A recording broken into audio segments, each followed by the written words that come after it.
وما اظن الساعۃ قائمہ، لیکن یہ سرش کیسے انسانوں کی ہے اور فٹ کیسے انسانوں پہ آ رہی ہے؟ کہتا میں نہیں سمجھتا کہ قیامت قائم ہوگی۔ آپ اندازہ کر لیں کہ یہ سرش ان لوگوں کی ہے جن کو یقین ہے کہ جواب دہی کا دن آنا ہی نہیں ہے۔ یہ ان کی سرشت ہے۔ فٹ کس پہ آ رہی ہے؟ ہم پہ۔ یہ سرشت ان کی ہے جو یہ یقین رکھتے ہیں کہ جواب دہی کا دن نہیں آئے گا۔ وہ کہتے ہیں یہ میرا حق ہے، یہ میری تعلیم کا نتیجہ ہے، یہ میری قابلیت کا نتیجہ ہے۔ لیکن فٹ کس پہ آ رہی ہے؟ ان پہ آ رہی ہے جو جواب دہی کے دن پر یقین رکھتے ہیں۔ لا الہ الا اللہ،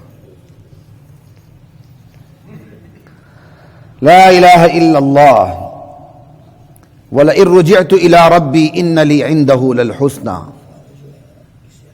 اور اس کے دماغ کے تکبر کی انتہا دیکھیں، جو یہ کہتا نا یہ تو تھا ہی میرا ہی حق تھا، کہتا بالفرض اگر آخرت قائم ہوگی، جزا سزا کا دن آئے گا، پروردگار کی طرف لوٹ کے جاؤں گا، دوبارہ زندہ ہوں گا، إِنَّ لِي عِندَهُ لَلْحُسْنَىٰ، جس طرح یہاں میں عیاشیاں کرتا رہا وہاں بھی مجھے سب کچھ ملے گا۔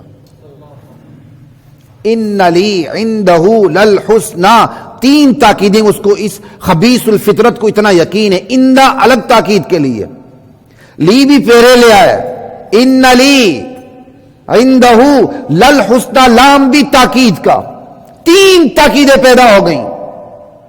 کہتا وہاں بھی بالضرور میرے ہی لیے بلائی ہے اور تمہارے لیے نہیں ہے۔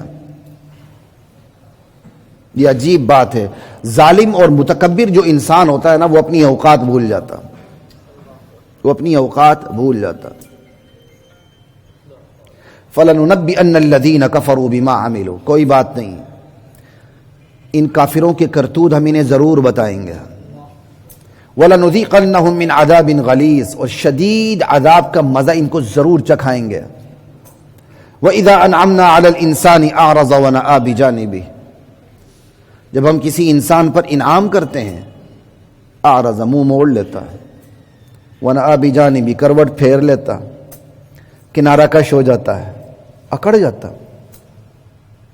وَإِذَا مَسَّهُ الشَّرُّ فَذُو دُعَاءٍ عَرِيضٍ، جب اس کو تکلیف پہنچتی ہے کہ لمبی چوڑی دعائیں کرنے لگتا ہے۔ لمبی چوڑی دعائیں اس لیے نہیں کرتا کہ اللہ غلطی ہوگی معاف کر دے، تو ہی بڑا ہے، نہیں، یا اللہ یہ جو دنیا چلی گئی دوبارہ مل جائے، یا اللہ میں کیا کروں گا، یہ ریاست چلی گئی، یہ سیاست چلی گئی، یہ قیادت چلی گئی، سب کچھ مل جائے، پھر بھی اسے خیال اپنی زندگی کا نہیں ہوتا جو اصل فیوچر ہے۔ یہاں جو چھینا گیا ہے اسی کا خیال کرتا ہے، وہ اسی کے لیے لمبی چوڑی دعائیں کرتا۔ لا الہ الا اللہ۔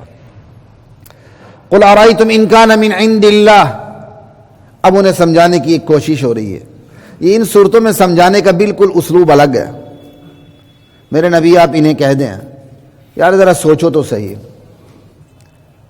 ان کان من عند اللہ، یہ جو تم سب کچھ انکار کر رہے ہو، قرآن کا انکار کر رہے ہو، حقانیت کا انکار کر رہے ہو، سوچو تو ذرا ہی ایک منٹ کے لیے، اگر یہ حق ہو ثم کفرتم بھی، اور پھر تم اس کا انکار کرتے ہو حق کے باوجود، تو بتاؤ من اضل ممن هو فی شقاق بعید، تو اس سے بڑا گمراہ کون ہوگا جو مخالفت میں دور کی مخالفت کے گڑھے میں پڑا ہوا۔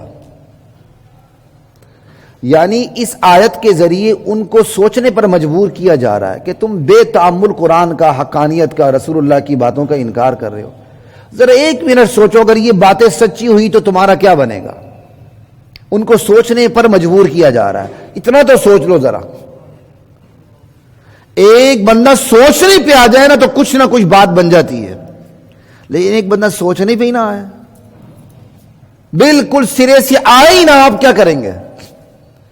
تو یہاں وہ آخری حربہ استعمال کیا جا رہا ہے تبلیغ کا کہ یار ذرا سوچ ہی لو، اگر یہ بات حق ہو تمہارا کیا بنے گا۔